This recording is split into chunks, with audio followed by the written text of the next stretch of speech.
چهارشنبه‌ایف رزمنده معروف MMA از ولایت مختار کوهستان بدخشان تاجیکستان در شهر مسکو برای بدون اجرت رانندگی و سوغورتا و با سرعت بلند راندن ماشین در شهر مسکو دستگیر شده است.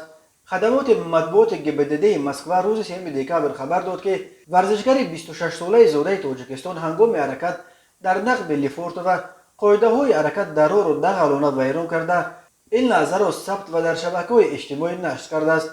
در جریان مانیتورینگ اینترنت ما ویدیوهایی را پیدا کردیم که یک راننده با ماشین تویوتا کامری هنگام حرکت در نقب لیفورت و چندین بار قاعده های حرکت در راه را ویران کرده به حیات و سلامتی رانندگان دیگر خطر ایجاد می کند. شخصیت و مکان بود و باش این راننده معاین کرده شد. او در کیلومتر 92 طرف بیرونی مکات دستگیر گردیده به شعبه گبدده در حوزه جنوب و شرقی دسترس کرده شد. گفته می شود در اطلاعیه پلیس راه پایتخت روسیه تلگرام کانال 112 لحظه با سرعت بلند در نقب لیفورت و ماشین راندن چهارشنبه‌ایف و هم ثبت بازپرسی او در پلیس را نشر کرده است. معلوم می شود که این کار 4.5 ماه پیش 20 ایول روی داده بوده است. پلیس از چهارشنبه پرسید که کی او را به راندن ماشین با چنین سرعت بلند تحریک داد. چهارشنبه گفت یگان کس، من بسیار وقت خودم را با یک کارهای تحریک می دهم.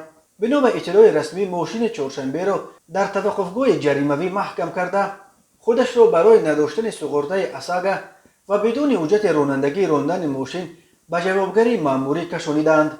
او به کارمندان پلیس حجت‌های رانندگی از تاجیکستان گرفته شده را نشان داده است، ولی در گبدده گفتند که حجت‌های رانندگی تاجیکستان در روسیه قرب قانونی ندارند و چهارشنبه باید حجت رانندگی روسیه می داشت.